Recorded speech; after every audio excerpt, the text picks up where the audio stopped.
Captain Du-hyun stood at the viewing window of Celestial Haven Space Station, his 4 eyes fixed on the distant stars. The notification on his data pad blinked for the 3rd time, but he couldn't bring himself to open it just yet.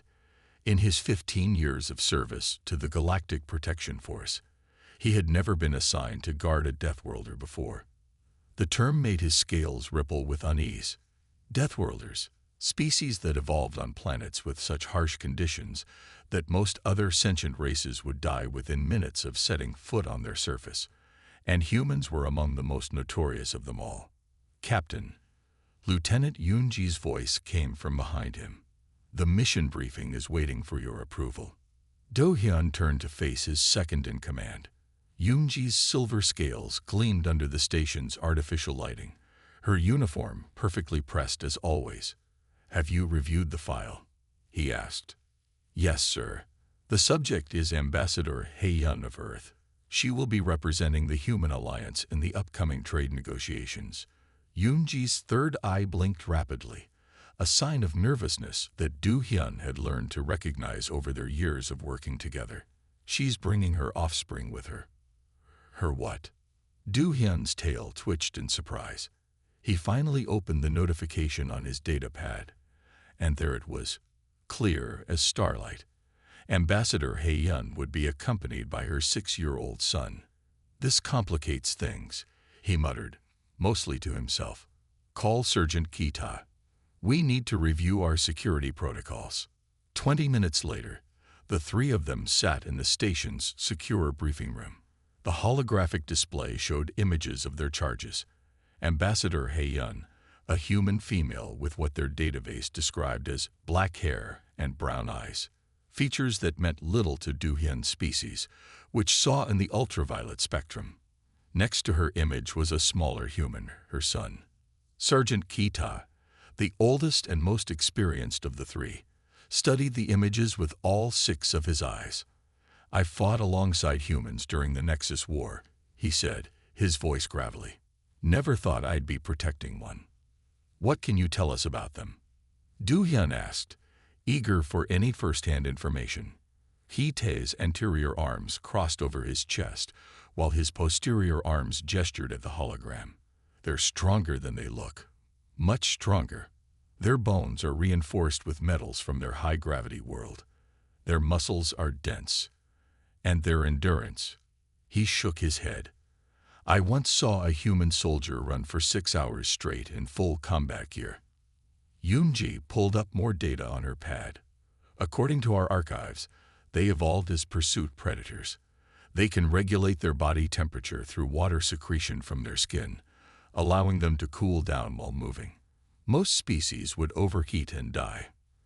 But this one's a diplomat," Do-hyun pointed out.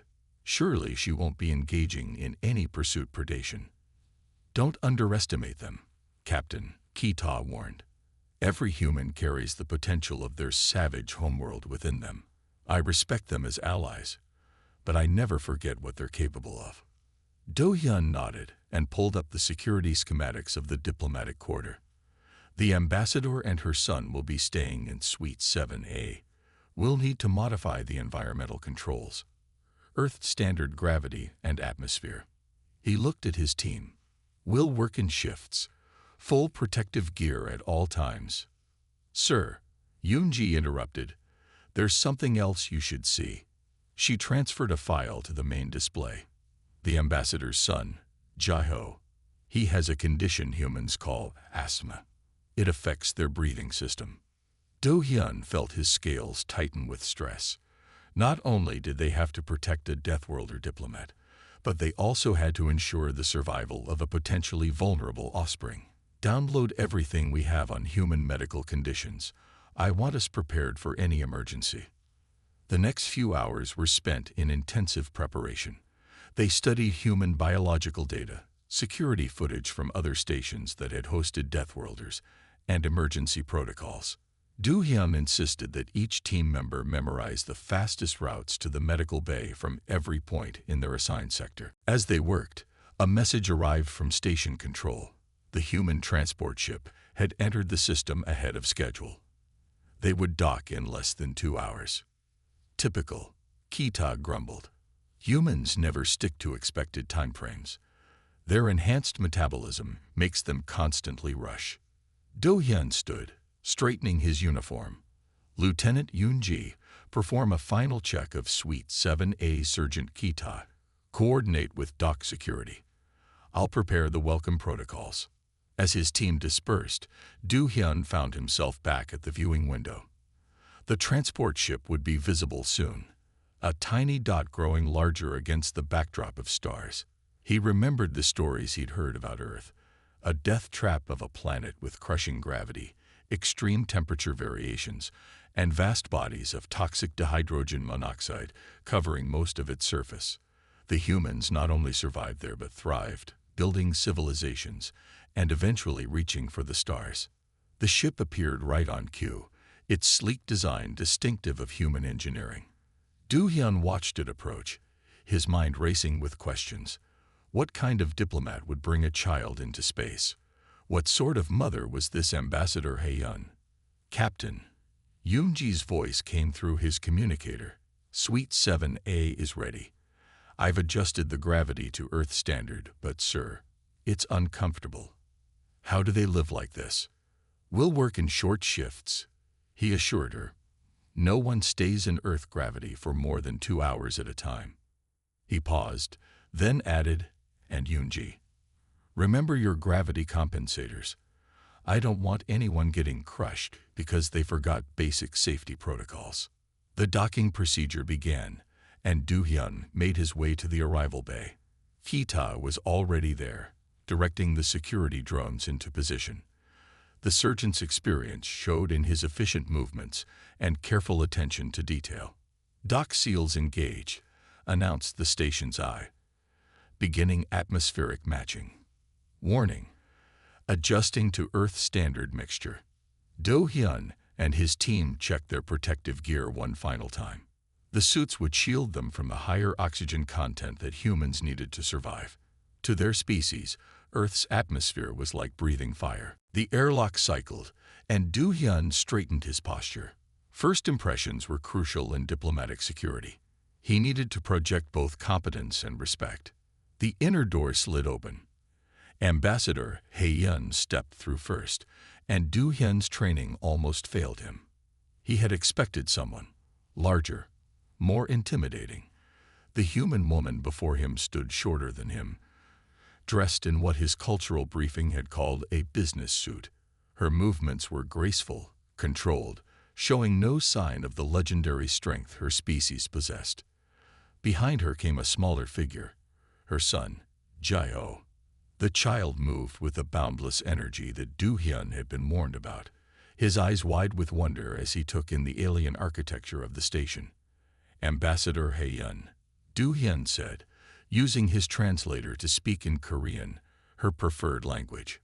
I am Captain Do-hyun of the Galactic Protection Force. My team and I are honored to ensure your safety during your stay on Celestial Haven. The ambassador smiled.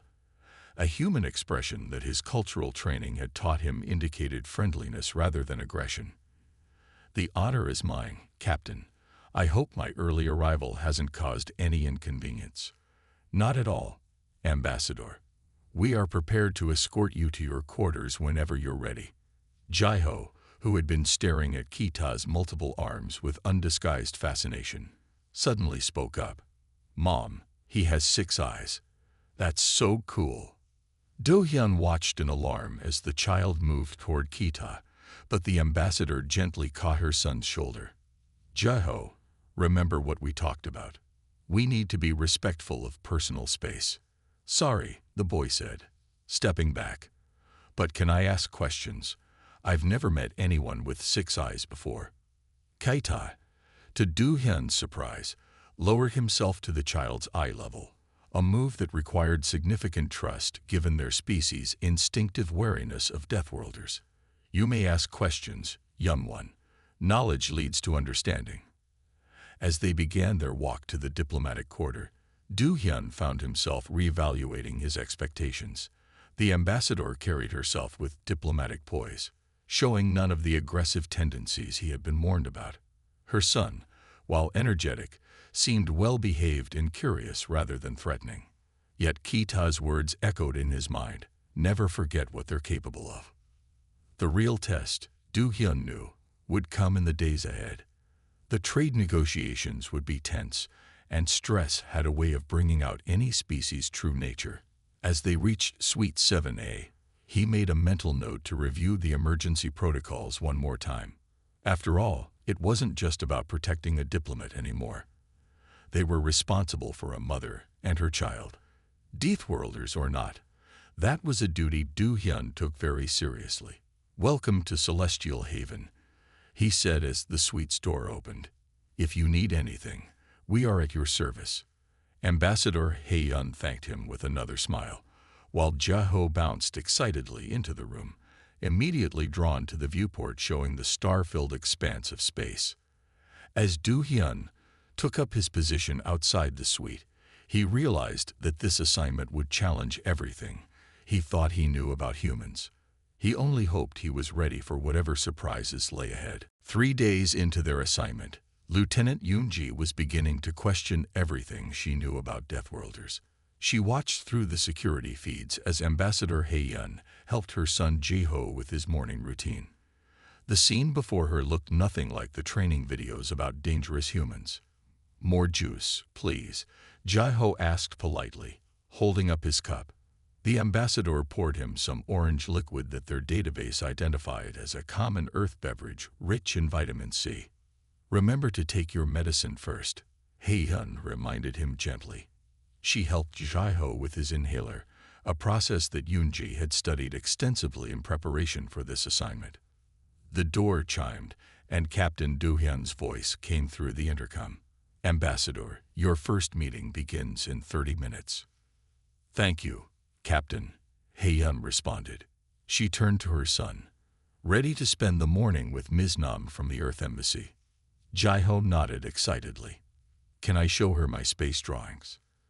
Yoon-ji switched to a different camera view as Hae-yun and Ji-ho left their quarters. The ambassador wore formal Earth clothing, a dark blue suit that Yoon-ji had scanned 3 times for hidden weapons, finding none. Ji-ho carried a data pad filled with his artwork, mostly pictures of the various alien species he had seen on the station. Captain Do-hyun fell into step beside them, while Sergeant Kita took up position behind. Yoon-ji watched their formation with approval. Even if these humans seemed peaceful, proper protocol had to be maintained. The morning's meeting was with representatives from the Mineral Council, a group of species who controlled most of the galaxy's mining operations. Humans had recently discovered vast deposits of rare elements on their moon, and everyone wanted access to them. As they walked through the station's corridors, other beings moved aside, giving the humans a wide berth. Yoon-ji noticed how Hae-yun pretended not to see their reaction, but she kept Ji-ho close to her side. "Ambassador," Do-hyun said as they approached the conference room, "would you like me to stay inside during the meeting?" Hae-yun shook her head. "That won't be necessary, Captain. Though I appreciate your concern." She knelt down to Ji-ho's level. "Be good for Ms. Nam, okay? I'll see you for lunch." After Ji-ho left with his caretaker, Yoon-ji switched her attention to the conference room feeds. The meeting started normally enough, with the usual diplomatic pleasantries. But as discussions about mining rights progressed, she noticed something interesting. The Mineral Council representatives, used to aggressive negotiations, seemed thrown off by Hae-yun's calm approach. Where they expected human forcefulness, they found patience. When they tried to intimidate with their species' superior numbers, Hae-yun responded with quiet confidence.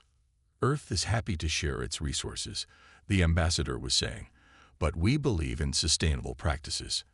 Our moon may be lifeless, but it's part of our home system. We won't allow it to be stripped bare."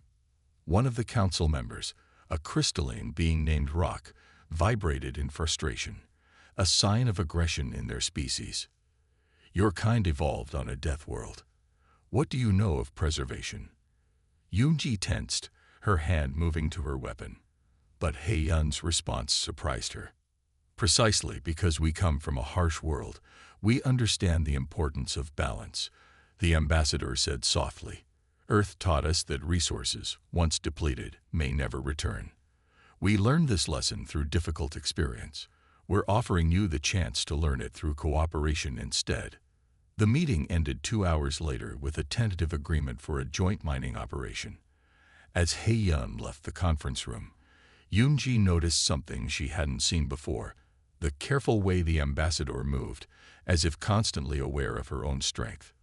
During lunch, Yoon-ji was stationed inside the station's dining area, watching as Hei-yun and Ji-ho shared a meal. The boy was telling his mother about his morning, his hands moving excitedly as he described the art project he had done with Ms. Nam. And then I drew Captain Do-hyun with all his eyes. Ms. Nam said it was very good. Can I show him? Hei-yun smiled. We'll have to ask the captain if he'd like to see it. Remember, some people might not want to be drawn. Sergeant Kita, standing nearby, spoke up unexpectedly. I'm sure the captain would be honored, young one. Ji-ho beamed, then suddenly started coughing. Hei-yun reacted instantly, her movements precise and controlled as she helped him use his inhaler. Yoon-ji watched in fascination. Here was a being who could probably tear through the station's walls with her bare hands, yet she handled the inhaler with delicate care. Later that afternoon, during a security shift change, Yoon-ji shared her observations with Captain Do-hyun. They're not what I expected, she admitted. The ambassador, she's so careful with everything she does. And the child? Do-hyun nodded. Kita told me something interesting earlier. During the Nexus War, he saw humans fight with incredible violence to protect their allies. But after the battles, these same humans would spend hours helping the wounded, their hands steady enough to perform emergency surgery. Their conversation was interrupted by a commotion from the recreation area. They rushed to the scene, only to find Ji-ho showing a group of alien children how to make paper aircraft, an earth craft that the boy had learned from his mother. You fold it like this, he was explaining to a young Centaurian, whose 4 arms were struggling with the delicate paper. Don't worry if it's not perfect. Mom says practice makes better. The sight of various species children playing together was unusual enough to draw a small crowd. Hei-yun stood at the edge of the group, watching with what Yoon-ji had learned to recognize as pride. Ambassador, a passing diplomat commented, your son seems quite skilled at interspecies relations. Children have a way of bridging differences, Hei-yun replied. They see possibilities where we often see barriers. That evening, as Yoon-ji prepared her daily report, she found herself struggling to describe what she had witnessed. How could she explain that the humans' most impressive feature wasn't their physical capabilities, but their ability to control them? How could she convey the contradiction of a species so powerful choosing to be gentle? She finally wrote, the subjects continue to demonstrate remarkable adaptability to station life. The ambassador's diplomatic approach appears to be influenced by the same careful control that her species must have developed to survive on their high-gravity world. Her offspring displays typical human energy levels, but channels it into social interaction and creative pursuits. Before sending the report, she added one more observation. It is worth noting that while the humans are constantly aware of their physical advantages, they seem equally conscious of their responsibilities. The ambassador, in particular, appears to view her strength not as a weapon, but as a reason to be more careful, not less. The next morning, Yoon-ji arrived for her shift to find Ji-ho showing Captain Do-hyun his drawing. The captain was examining it with all 4 eyes, apparently genuinely interested. You made my scales the right color, Do-hyun said, surprising Yoon-ji with his warmth. That's very observant of you. Mom says that paying attention to details is important in space, Ji-ho replied seriously. Because everyone is different, and different is good. Hei-yun, preparing for another day of negotiations, smiled at the exchange. Speaking of details, Captain, I have a request. Ji-ho's birthday is next week. On Earth, it's customary to celebrate with something called a cake. Would it be possible to have your kitchen staff prepare one? Of course, Ambassador. We'll need the specifications to ensure it's safe for human consumption. Thank you. It means a lot to maintain these traditions, even so far from home. As Yoonji took up her position, she realized that she was no longer just watching the humans. She was learning from them. Their presence on the station was changing perspectives, including her own. Perhaps that, even more than their physical abilities, was what made them remarkable. The human story, she was beginning to understand, wasn't just about surviving the death world. It was about taking the strength that world had given them and choosing, every day, to use it with care and purpose. A message from station control interrupted her thoughts. The next round of trade negotiations would begin in an hour.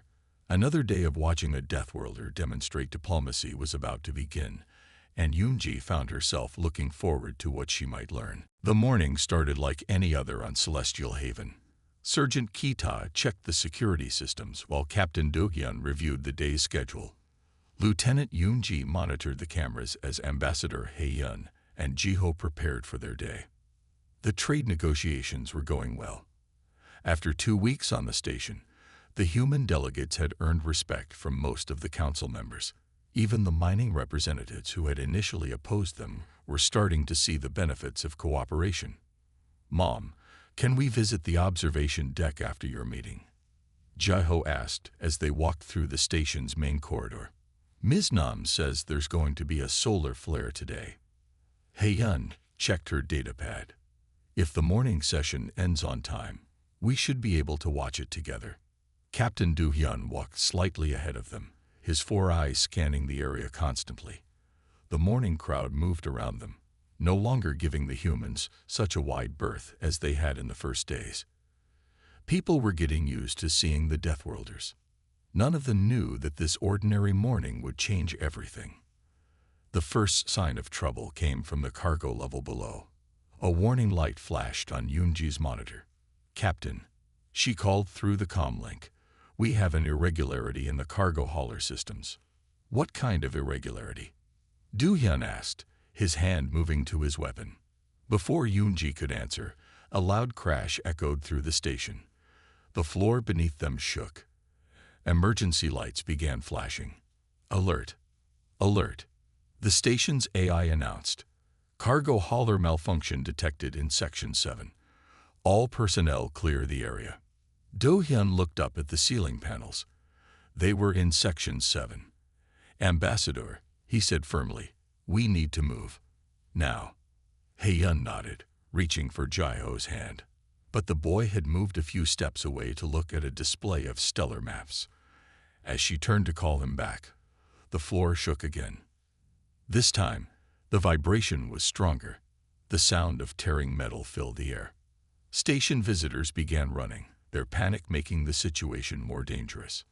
Through the transparent floor panels that connected different levels of the station, they could see the problem.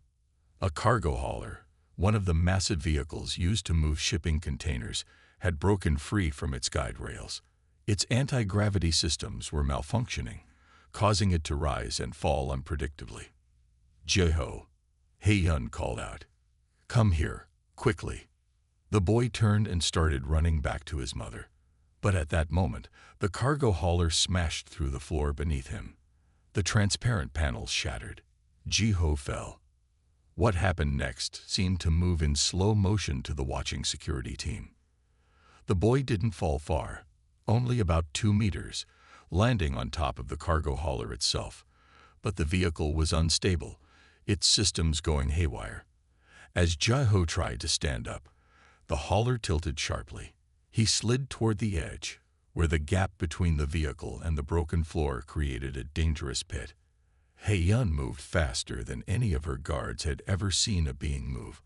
She jumped down to the cargo hauler, her feet landing firmly on its metal surface. The vehicle groaned under the sudden weight. "Don't move, sweetheart," she called to Ji-ho, her voice steady, despite the fear in her eyes. "I'm coming to get you." But before she could reach him, the hauler's anti-gravity system failed completely. The massive vehicle dropped suddenly, then caught on its emergency brakes. The jerking motion threw Jaho off the top. He tumbled into the narrow space between the hauler and the floor above. No! Hae-Yun's scream made the station's windows vibrate. Do-hyun's tactical computer was already calculating options. The space was too narrow for an adult to reach the child. The cargo hauler weighed several tons. Even with their enhanced strength, his entire team couldn't move it. Emergency services are 4 minutes out, Yoon-ji reported through the comm. Heavy lifting equipment is being deployed. 4 minutes. Do-hyun looked at the gap where Jae-ho had fallen. The boy was conscious but scared. I can't breathe very well, he called out in a small voice. Hae-Yun stood very still for a moment. Do-hyun saw something change in her stance. Her shoulders squared. Her feet shifted. Ma'am, he started to say, please wait for. He never finished the sentence. Ambassador Hae-Yun, the quiet diplomat who had spent 2 weeks showing nothing but gentle restraint, grabbed the edge of the cargo hauler. Her fingers dug into the metal like it was soft clay.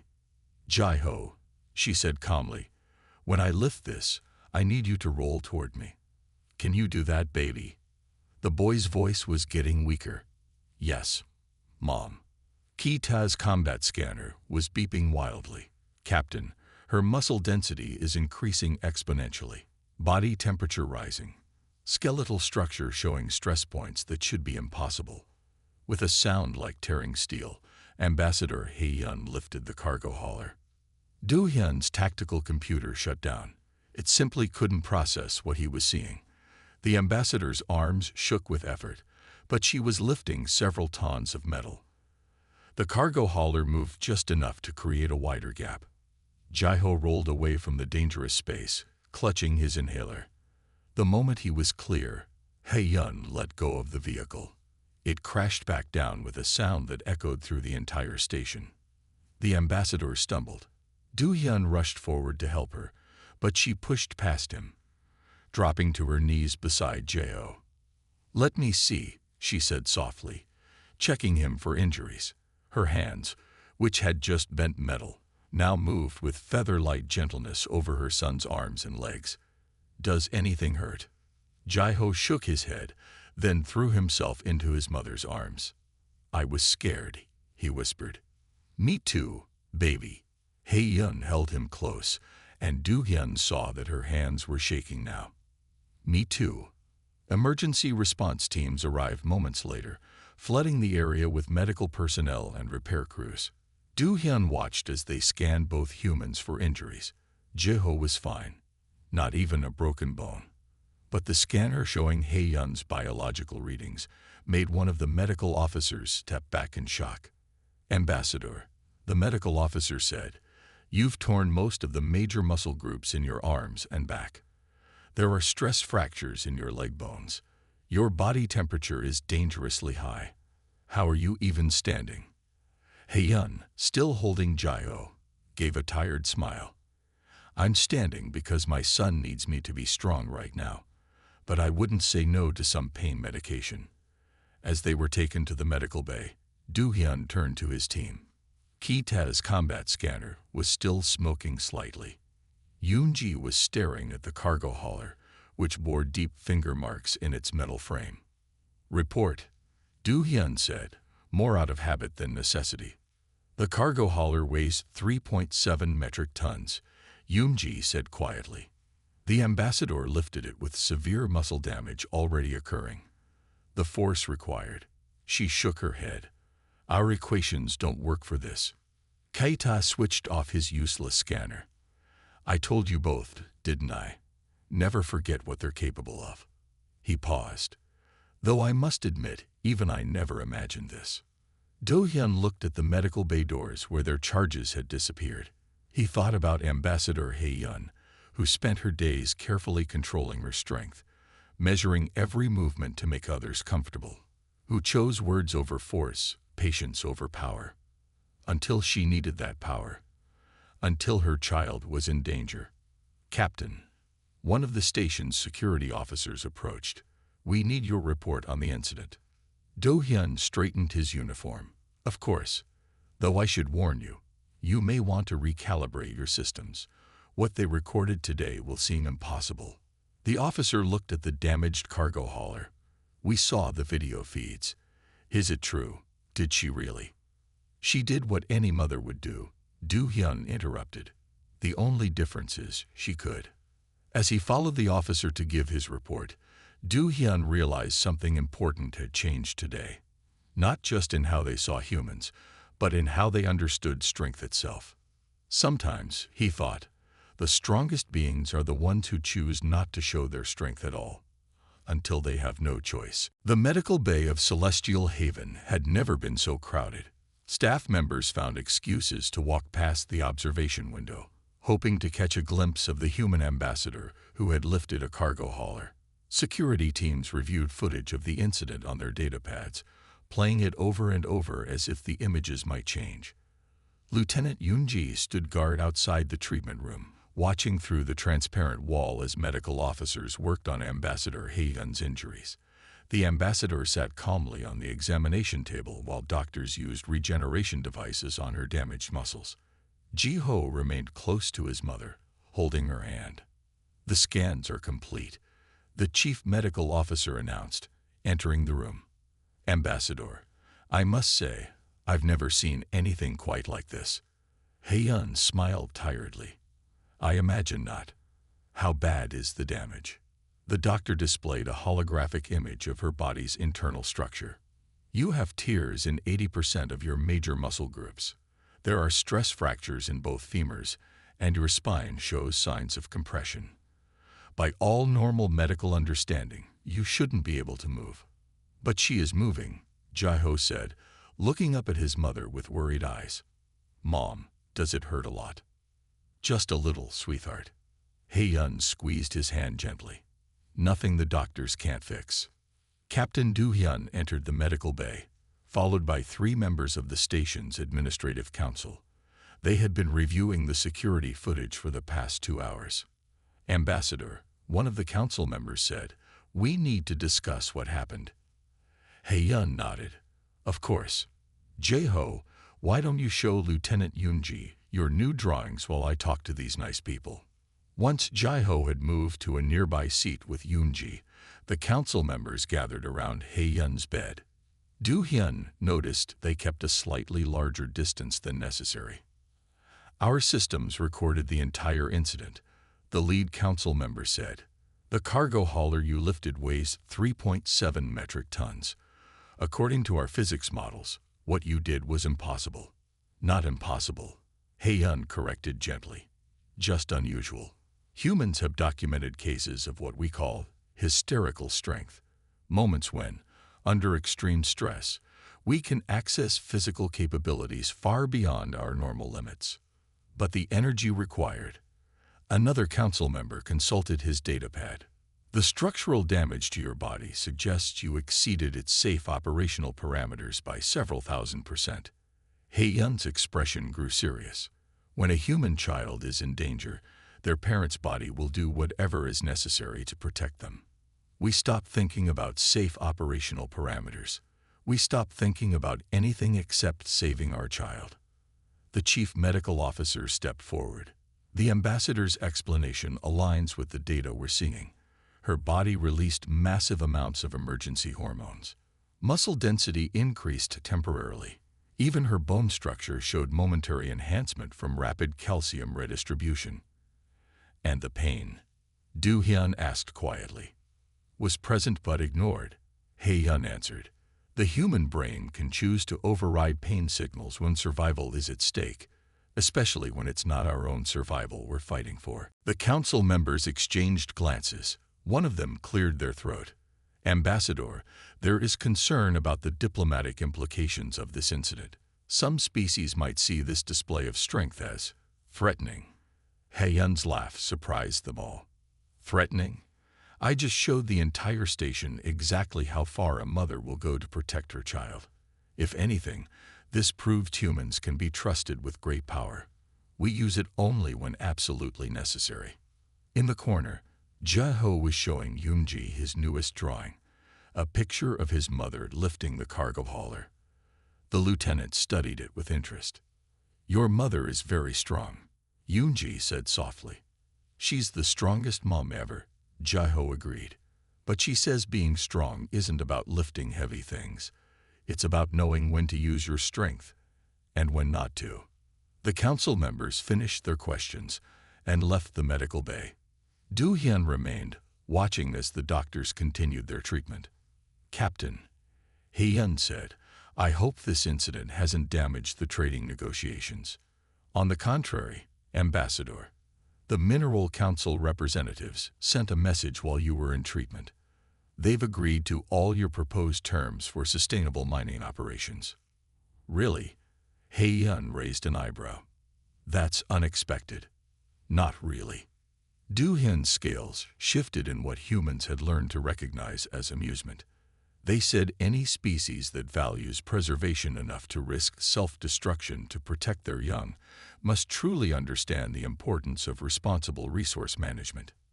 The next few days brought a steady stream of visitors to the medical bay. Diplomats, station staff, and even some of Jaiho's new alien friends came to check on the humans. Most brought gifts, flowers, food, and various cultural items meant to speed healing. Sergeant Kitai, reviewing the security footage for the 100th time, made an interesting observation. "Look at her face," he said to Yoonji during a quiet moment, the moment before she lifts the hauler. "There's no rage, no battle fury like we see in the combat recordings. She's completely calm." Yoonji studied the image. "You're right.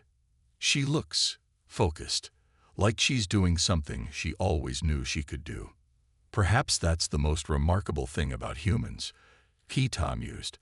"Not their strength, but their certainty about when to use it." A week after the incident, Hyun was cleared to return to light duties. Her body had healed remarkably fast, another trait of her species that impressed the medical staff. As she prepared to leave the medical bay, the chief medical officer pulled Do-hyun aside. "Captain, we've updated our medical protocols regarding human patients," the doctor said. "We've learned that their physical capabilities can't be measured by our standard metrics. They operate on a completely different paradigm." "How so?" Do-hyun asked. "Their bodies don't just respond to circumstances. They reshape themselves to meet challenges. The ambassador's muscles didn't just work harder. They temporarily changed their fundamental structure. It's as if their entire biology is designed to transcend its own limits when necessary." Do-hyun thought about this as he escorted Hyun and Ji-ho back to their quarters. The boy walked between them, chattering about all the get-well cards he had helped make for his mother. "And Ms. Nam helped me write a story about what happened," Ji-ho was saying. "Want to hear it?" "Of course," Hyun smiled. "Once there was a brave mom who was also a space diplomat," Ji-ho began. "She was very strong, but she was also very gentle. She only used her super strength when she really needed it, like when she had to save her son who was stuck under a big space truck." Do-hyun noticed Hyun's eyes grow wet. A human reaction he had learned meant deep emotion. "That's a wonderful story," she told Ji-ho. "But you know what made Mom strong that day?" "What?" "Love," Hyun said simply. "Love makes us stronger than any muscle or bone. It lets us do impossible things because we don't stop to think about whether they're impossible or not. We just do what needs to be done." As they reached their quarters, Do-hyun realized that the incident had taught him something important about strength. It wasn't just about physical capability. True strength lay in the wisdom to know when to use it, the control to hold it back, and the love that made both possible. The story of the human ambassador who lifted a cargo hauler would be told on Celestial Haven for years to come. But perhaps the most important part wasn't the feat of strength itself, but the lesson it taught. That the greatest power often lies not in what we can do, but in why we choose to do it. 2 weeks after the cargo hauler incident, Captain Do-hyun sat in his office, preparing his final report to Galactic Command. The words on his screen seemed inadequate to describe what he had learned about humans during this assignment. A knock on his door interrupted his thoughts. Lieutenant Yoonji entered, carrying a data pad with the latest security logs. The last of the trade agreements have been signed, she reported. The ambassador and her son will be leaving tomorrow morning. Do-hyun nodded, looking at the clear marks still visible on his office window from when Hae-yun's display of strength had made the entire station vibrate. Has Technical Division finished their analysis of the cargo hauler? Yes, sir. Yoon-ji displayed a hologram showing the damaged vehicle. The metal bears imprints from the ambassador's fingers. They measured the force required to make such marks. The numbers are remarkable. And yet, Do-hyun said quietly, in all the days since the incident, we haven't seen her display even a fraction of that strength again. Because she hasn't needed to, came Sergeant Kita's voice from the doorway. The veteran security officer entered the office, his combat scanner hanging unused at his belt. I've been thinking about something the ambassador said in her final interview yesterday. What was that? Yoon-ji asked. Someone asked her why humans don't use their full strength more often. She said, because great power requires great restraint. The stronger you are, the more carefully you must move through the world. Do-hyun turned back to his report. The cursor blinked at him, waiting for words that could explain what they had witnessed. Finally, he began to type. Final report on human diplomatic mission to Celestial Haven. Security assessment by Captain Do-hyun. Galactic Protection Force. In my 15 years of service, I have never had to rewrite my understanding of a species as completely as I have during this assignment. The human ambassador Hae-yun and her son Ji-ho have demonstrated that our previous assessments of their species were both accurate and entirely missing the point. Yes, humans are Deathworlders. Yes, they possess physical capabilities that seem impossible by our standard measurements. But these are not the most important things we need to understand about them. What makes humans remarkable is not their strength. It is their awareness of it, and their careful choice of when to use it. Ambassador Hae-yun demonstrated this daily, moving through our station with measured grace, teaching her son to be gentle with those around him. When circumstances forced her to display her full capabilities, she did so not with pride or aggression, but with focused determination. The now famous incident with the cargo hauler showed us not just what humans can do, but why they choose to do it. I recommend the following updates to our security protocols regarding human visitors. 1. Remove the requirement for constant high alert status. Humans are aware of their capabilities and exercise remarkable self-control. 2. Focus less on physical containment measures, which the incident proved would be ineffective anyway, and more on environmental safety. They are far more concerned with protecting others than threatening them. 3. Understand that human children require special consideration. Their parents will exceed any known physical limits to protect them, regardless of personal injury. 4. Most importantly, recognize that humans view their strength not as a weapon, but as a responsibility. Do-hyun paused in his typing as he heard voices in the corridor outside. Ambassador Hae-yun was giving Ji-ho a tour of the station's security office, something the boy had requested as a farewell activity. And this is where Captain Do-hyun and his team watch all the cameras, Hae-yun was explaining. They keep everyone on the station safe. Just like you keep me safe, Ji-ho said. That's right. Everyone has their own way of protecting what's important to them. Do-hyun continued his report. The incident has had several unexpected positive outcomes.